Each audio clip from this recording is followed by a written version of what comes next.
नमस्कार, आप देख रहे हैं हमारा खास बुलेटिन प्रणाम देवभूमि। आपके साथ मैं हूं ऋतु तिवारी पोखरियाल। बुलेटिन की शुरुआत करेंगे। आज उत्तराखंड कैबिनेट की अहम बैठक होने जा रही है। शाम 4 बजे सचिवालय में ये बैठक होगी। बैठक की अध्यक्षता करेंगे सीएम पुष्कर सिंह धामी। बेहद महत्वपूर्ण ये बैठक मानी जा रही है। माना जा रहा है कि कई अहम प्रस्ताव भी इस दौरान इस कैबिनेट बैठक में पास हो सकते हैं। शाम 4 बजे ये बैठक होगी जो कई अहम मुद्दों पर चर्चा हो सकती है। तो बैठक की अध्यक्षता सीएम पुष्कर सिंह धामी करते हुए नजर आएंगे।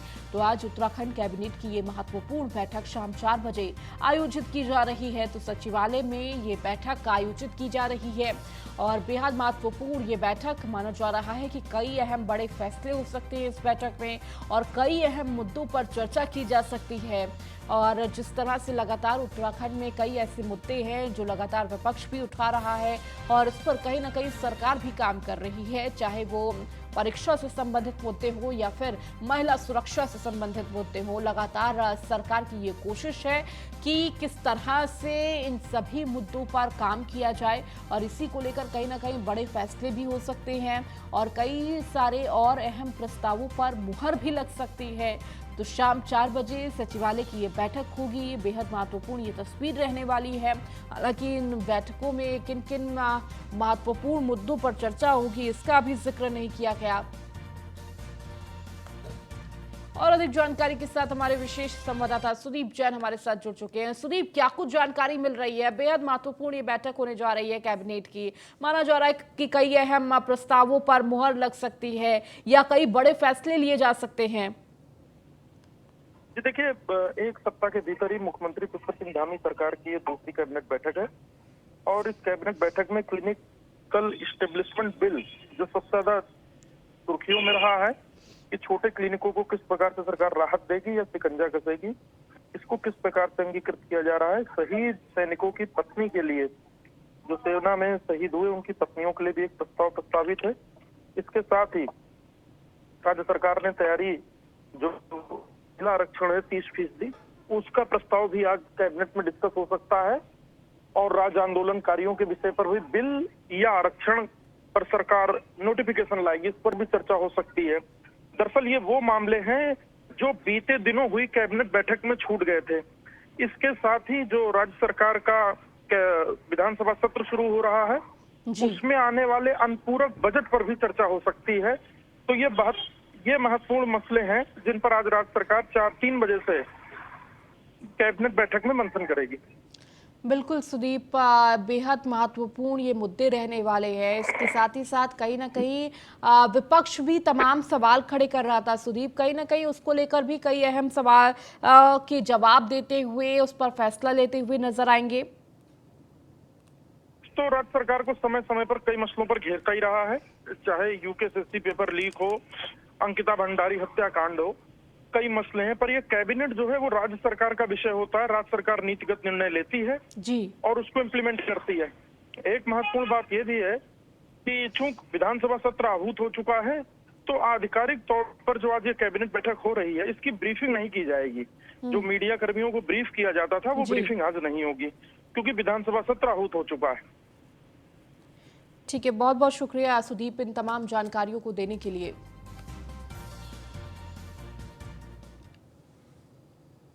वहीं उत्तराखंड के सीएम पुष्कर सिंह धामी एमसीडी चुनाव प्रचार के लिए दिल्ली दौरे पर पहुंचे, जहां बीजेपी प्रत्याशी के समर्थन में शहर के शांति मार्ग से श्रीराम चौक मंडली तक का रोड शो किया। सीएम पुष्कर सिंह धामी ने इस रोड शो में भारी संख्या में लोग शामिल हुए, तो वहीं पार्टी कार्यकर्ताओं में भी भारी उत्साह देखने को मिला। आपको बता दें कि सीएम धामी दिल्ली एमसीडी चुनाव के लिए बीजेपी के स्टार प्रचारक हैं।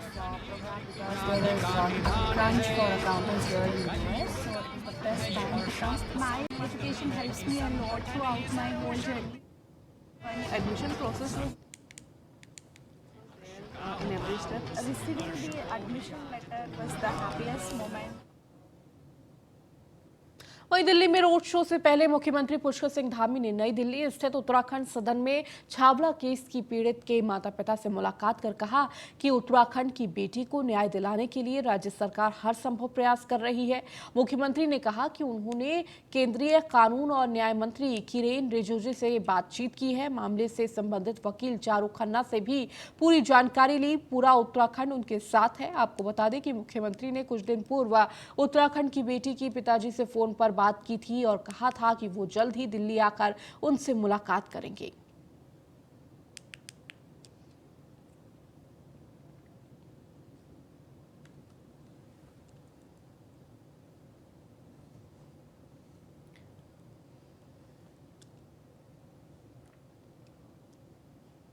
दिल्ली रवाना होने से पहले अल्मोड़ा में सीएम पुष्कर सिंह धामी ने आजीविका महोत्सव कार्यक्रम में शुभारंभ किया।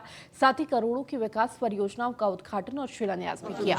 कार्यक्रम के बाद सर्किट हाउस में मीडिया से रूबरू हुए सीएम धामी ने बताया कि राज्य को अग्रणी प्रदेश बनाने के लिए सरकार लगातार प्रयास कर रही है। साथ ही उन्होंने बताया कि आजीविका महोत्सव के जरिए पिछले वर्ष 6 करोड़ रुपए से सापेक्ष इस बार 20 करोड़ के ऋण लाभार्थियों को वितरित किए गए। अल्मोड़ा मेडिकल कॉलेज को 246 करोड़ का बजट दिया गया। 298 करोड़ की नई योजनाओं की घोषणा की गई। इसके अलावा एसएलपी वापस लिए जाने के सवाल पर उन्होंने कहा कि वो कोई बहुत बड़ा मामला नहीं है और सरकार उसको देख रही है। तो करोड़ों की विकास परियोजनाओं का उद्घाटन करते हुए सीएम पुष्कर सिंह धामी अल्मोड़ा में नजर आए। तो मेडिकल कॉलेज को 246 करोड़ का बजट का आवंटित किया और इस दौरान तमाम अधिकारी और बड़े चेहरे मौजूद रहे। तो वहीं एसएलपी वापस लेने पर भी उन्होंने प्रतिक्रिया दी। उन्होंने कहा कि सरकार लगातार इस पर काम कर रही है। आजीविका महोत्सव कार्यक्रम का शुभारंभ किया।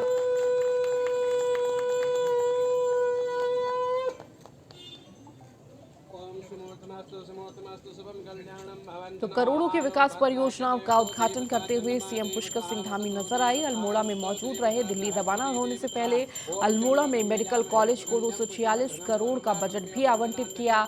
वहीं एसएलपी वापस लिए जाने की मुद्दे को भी उसका जिक्र करते हुए अपनी प्रतिक्रिया दी। तो यह आजीविका महोत्सव कार्यक्रम का आयोजन हुआ जिसमें सीएम पुष्कर सिंह धामी शामिल हुए। का महोत्सव में जहां गत वर्ष जो हमारा ये हौलबाग में सेंटर चलता है, उस सेंटर से प्रेरणा लेकर 1 साल के अंदर 3 गुना जो है यहाँ पर तरक्की हुई है।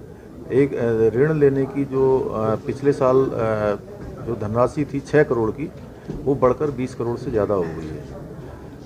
और यहाँ पर कल हम लोगों ने 298 करोड़ रुपए की योजनाओं का लोकार्पण और शिलान्यास भी इस जनपद का किया है। साथ ही साथ यहाँ के लिए कुछ प्रमुख घोषणाएं भी की हैं। और अल्मोड़ा का मेडिकल कॉलेज जो कि लंबे समय से यहाँ पर लंबित था और चल नहीं पा रहा था, भारत सरकार के सहयोग से अल्मोड़ा मेडिकल कॉलेज को चलाने की हमको स्वीकृति प्रदान की है और वो चलने लगा है। साथ ही साथ अल्मोड़ा मेडिकल कॉलेज और उसके भवन इत्यादि बहुत सारे जो निर्माण कार्य होने हैं, 246 करोड़ रुपए की धनराशि से वहाँ पर काम भी प्रारंभ हो गया है।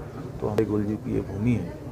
यह आने वाले समय में इसी रास्ते से, जहाँ भी ये 4 धाम यात्रा का भी रूट है, जो हमारी मानस खंड कॉरिडोर बनाने की जो योजना है, उसके मास्टर प्लान पर हम तेज़ी से काम कर रहे हैं और एक एक करके हर जनपद में 5-6 जो भी प्रमुख हमारे धार्मिक स्थल हैं, उनको उस कॉरिडोर से जोड़ेंगे और निकट भविष्य में कुमाऊं गढ़वाल के मध्य में जो सड़क जो कनेक्टिविटी है वो और आसान हो और सरल हो। उसके लिए हम लोग लगातार भारत सरकार से भी बात कर रहे हैं, अपने स्तर से भी बात कर रहे हैं और बहुत सारी रोडें जो भारतमाला श्रृंखला में हमारी स्वीकृत हैं, वह जल्दी से जल्दी धरातल पर आएँ। और आने वाले समय में जो हमारी कैलाश मानसरोवर यात्रा है, वह भी सड़क मार्ग से होगी। इसके लिए भी भारत सरकार ने पूरी तरह से सैद्धांतिक सहमति दे दी। अल्मोड़ा में सीएम पुष्कर सिंह धामी ने व्यापार मंडल, बार एसोसिएशन के पदाधिकारियों और प्रबुद्ध नागरिकों से भेंट कर विभिन्न विषयों पर चर्चा की है और संबंधित अधिकारियों को जल्द से जल्द उनकी समस्याओं का निस्तारण करने के लिए निर्देश भी दिए। इसके अलावा उन्होंने बीजेपी कार्यकर्ताओं और संगठन में पदाधिकारियों से मुलाकात कर उनसे संवाद भी किया और विभिन्न संगठनों के साथ समन्वय स्थापित कर सबका साथ सबका विकास के ध्येय पर आगे बढ़ने की सलाह भी थी।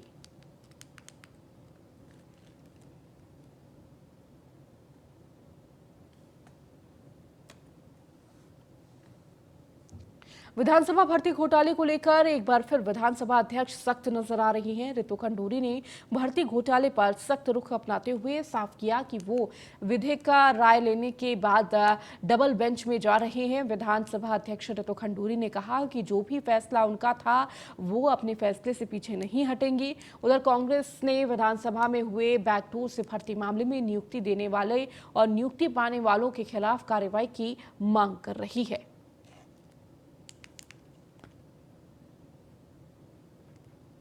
पहले दिन से कांग्रेस का एक ही स्टैंड है कि अगर विधानसभा अध्यक्ष को भ्रष्टाचार पर चोट करनी है, उसको जड़ से समाप्त करना है, तो सिलेक्टिव राजनीति ना करें। नियुक्ति देने वाले और नियुक्ति पाने वाले दोनों गलत हैं, लेकिन मैडम की जो लाठी चल रही है वो नियुक्ति पाने वालों पर चल रही है। नियुक्ति देने वालों पर तो वो अपनी चुप्पी तोड़ ही नहीं रही है। दूसरी तरफ आप देखिए कि आरएसएस तो कार्रवाई कर चुका है, प्रांत प्रचारक को भी यहाँ से बेदखल कर दिया और सह प्रांत प्रचारक को भी यहाँ से दूसरे राज्य में भेज दिया गया है उनकी गड़बड़ियों के चलते। बात सिर्फ इतनी है कि ये वैधानिक और अवैधानिक का सवाल नहीं है। जो निर्णय सिंगल बेंच का था, आप देखिएगा आने वाले दिनों में डबल बेंच का भी वही निर्णय होने वाला है। ऐसे में कहीं ना कहीं ये हठधर्मिता दिखाई पड़ती है कि आप एक वर्ग पर तो चोट कर रही हैं, लेकिन दूसरे वर्ग पर आप बोलने से इनकार कर रही है। ऐसे में भारतीय जनता पार्टी अपने उन नेताओं पर कब कार्रवाई करेगी जिन नेताओं ने युवाओं के साथ छलावा किया, धोखा किया और उनके मुंह का निवाला अपने सगे संबंधियों को खिला दिया। पहले इसको जो कहना है वो कहेगा, मुझे जो सही लगा है। और आपको मैंने जैसे पहले भी कहा, मैंने विधि से राय ली है, पूरा सोच समझ के निर्णय लिया है, वकीलों से बातचीत हुई है और उसके बाद हमने निर्णय लिया है कि हम डबल बेंच में जाएंगे। बीते दिनों बीजेपी के पूर्व मुख्यमंत्रियों द्वारा अपने ही सरकार के खिलाफ दिए गए बयान के बाद पार्टी हाईकमान सख्त नजर आ रहा है। लिहाजा पार्टी हाईकमान की ओर से प्रदेश अध्यक्ष महेंद्र भट्ट को दिल्ली तलब किया गया और पार्टी नेताओं और कार्यकर्ताओं से संवाद स्थापित कर अनर्गल बयानबाजी पर रोक लगाने के निर्देश भी दिए हैं। जिसके बाद प्रदेश स्तर पर पार्टी के सभी नेताओं और कर्मचारियों को और कार्यकर्ताओं को अनर्गल बयानबाजी से बचने के निर्देश जारी किए हैं। मामले की जानकारी देते हुए बीजेपी के प्रदेश मीडिया प्रभारी बताया कि पूर्व सीएम त्रिवेंद्र रावत और तीरथ सिंह रावत हमारे वरिष्ठ नेता हैं, लेकिन उनके द्वारा जो बयान दिए गए थे उस संबंध में और अन्य कार्यकर्ताओं को प्रदेश अध्यक्ष द्वारा सख्त निर्देश दिए गए हैं।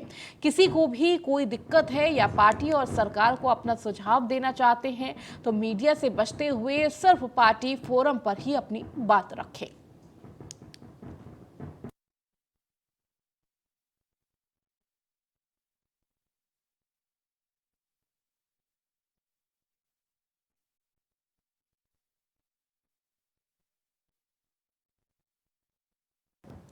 तो पार्टी मीडिया प्रभारी की ओर से लगातार जानकारी दी गई कि जिस तरह से पार्टी कार्यकर्ताओं के द्वारा अनर्गल बयानबाजी दी जा रही है, उसके बाद दिल्ली तलब किया गया और बीजेपी प्रदेश अध्यक्ष महेंद्र भट्ट से ये कहा गया कि संवाद स्थापित करें उन कार्यकर्ताओं से और अनर्गल बयानबाजी से बचते हुए ये कार्यकर्ता नजर आए, इस तरह की बयानबाजियां ना दें।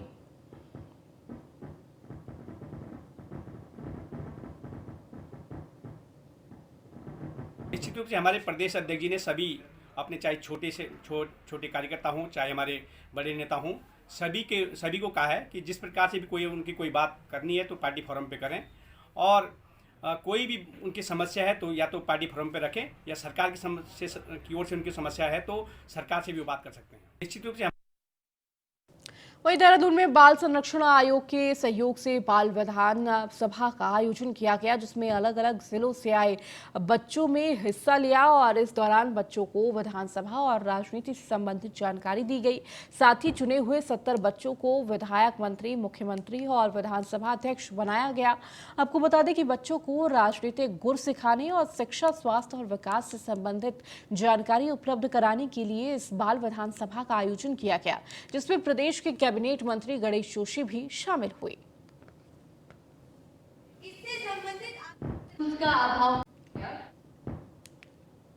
मुख्यमंत्री के लिए पद के लिए चुना गया है, तो हमने बहुत सारे प्लान्स बनाए हैं कि हम किन किन प्लान्स पे आगे जाके काम कर सकें, क्योंकि यहाँ पे 70 विधानसभाओं के बाल विधायक चयनित होकर आए हैं। तो हमने ये प्लान पूरी तरीके से बनाया है। हमारे प्लान कुछ इस तरीके से हैं कि हम जो लड़का और लड़की पे जितने भी भेदभाव किए जाते हैं इनको पूरे तरीके से समाप्त करने की पूरी कोशिश करेंगे। जितने भी बाल मजदूरी, बाल श्रम कराया जाता है, इसके खिलाफ हमने सख्त कानून जो भी बनाए गए हैं उस पर हमने सजा का भी पूरा प्रावधान रखा है। बाल विधानसभा पहली बात तो पूरे भारत में, सिर्फ उत्तराखंड में इसका गठन पहले से भी होता आया है।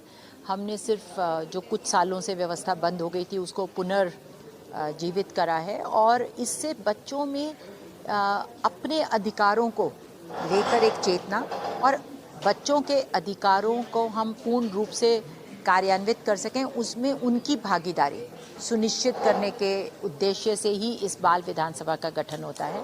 जी हाँ, हम लोग 2014 से जो है उत्तराखंड गवर्नमेंट और जो खास करके उत्तराखंड स्टेट अपना चाइल्ड प्रोटेक्शन ना SCPCR के साथ मिल करके हम लोग इस तरह के कार्यक्रम करते रहे, जहाँ पे हम चाहते हैं कि बच्चों में जो है बाल अधिकार के बारे में जागरूकता बढ़े, उनका जो है वो जागरूकता जो है वो फिर एक्शंस में तब्दील हो, और वो अपने गाँव में, अपने शहरों में, जहाँ भी है, अपने स्कूल में जो है वो जो राष्ट्र निर्माण का काम करते रहें। प्रशिक्षण आयोग वो प्लान इंडिया द्वारा चतुर्थ बाल विधानसभा का आयोजन यहाँ पर किया गया। 4 दिन से ये कार्यक्रम यहाँ पर चल रहा है। इस आयोजन के माध्यम से बच्चों का ज्ञानवर्धन हो जाता है, क्योंकि भारत विश्व का सबसे बड़ा लोकतंत्र है, और पिछले कुछ समय में विधानसभाओं के अंदर जिस प्रकार के दृश्य उपस्थित हुए, चाहे उत्तर प्रदेश की विधानसभा हो, चाहे बिहार की विधानसभा हो, वह स्वच्छ लोकतंत्र के लिए उचित नहीं है। और इस प्रकार के आयोजनों के माध्यम से, क्योंकि यहाँ पर विधिवत मुख्यमंत्री का भी चयन यहाँ पर हुआ है, विधानसभा अध्यक्ष का चयन भी यहाँ पर हुआ है, नेता प्रतिपक्ष व मंत्रियों का चयन यहाँ पर हुआ है, और 4 दिन से जनप्रतिनिधि यहाँ पर आकर विधानसभा के नियमों के बारे में इनको जानकारी दे रहे हैं। वहीं मसूरी में धूमधाम से बूढ़ी दीपावली का पर्व मनाया गया, जिसमें पारंपरिक वाद्य यंत्रों के साथ नाग देवताओं की पूजा की गई। साथ ही साथ इस दौरान कई सांस्कृतिक कार्यक्रम भी आयोजित किए गए। दिवाली के करीब 30 दिनों बाद बूढ़ी दीपावली, बगवाली और पुरानी दीपावली के नाम से मनाए जाने वाले इस त्योहार में अलग अलग इलाकों से आए कलाकारों ने हिस्सा लिया। तो कलाकारों ने इस दौरान अपनी कला के जरिए देवताओं और असुरों के बीच हुए समुद्र मंथन की कथा का मंचन भी किया।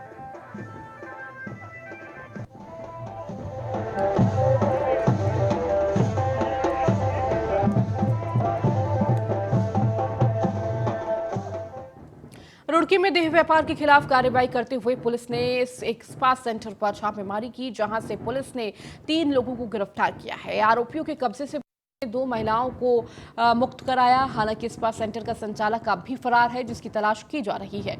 आपको बता दें, इससे पहले हरिद्वार वरिष्ठ पुलिस अधीक्षक अजय सिंह ने आदेश पर ये भागवानपुर थाना पुलिस की ओर से कार्रवाई की गई। फिलहाल गिरफ्तार आरोपियों से पूछताछ की जा रही है। एसपी सर के द्वारा सभी स्पा सेंटरों की चेकिंग और जांच के आदेश किए गए थे, तो उसी क्रम में यहाँ पर Kohinoor salon and spa centre के नाम से कस्बा भगवानपुर में एक स्पा सेंटर संचालित किया जा रहा था। तो उस पर भगवानपुर पुलिस को सूचना मिली, जिस पर हमारे द्वारा वहाँ पर दबिश दी गई। तो वहाँ पर स्पा सेंटर के नाम पर अनैतिक देह व्यापार का धंधा किया जा रहा था, जिसमें 3 लोगों को हमारे द्वारा हिरासत में लिया गया है और 2 महिलाओं को पीड़ित महिलाओं को वहाँ से रेस्क्यू किया गया है। और इसके अलावा जो स्पा सेंटर के संचालक और संचालिका है, दोनों के दोनों फरार हैं। वहीं हरिद्वार में जहर खुरानी मामले का खुलासा करते हुए जीआरपी पुलिस ने एक आरोपी को गिरफ्तार किया है। मामले की जानकारी देते हुए पुलिस ने बताया कि आरोपी पर हरिद्वार रेलवे स्टेशन के पास एक महिला को अपना शिकार बनाने और उससे लूटपाट करने का आरोप था, जिसे लेकर आरोपी के खिलाफ 10,000 का इनाम भी घोषित किया गया था। पुलिस ने बताया कि आरोपी को उत्तर प्रदेश से गिरफ्तार किया गया है। फिलहाल आरोपी से पूछताछ की जा रही है।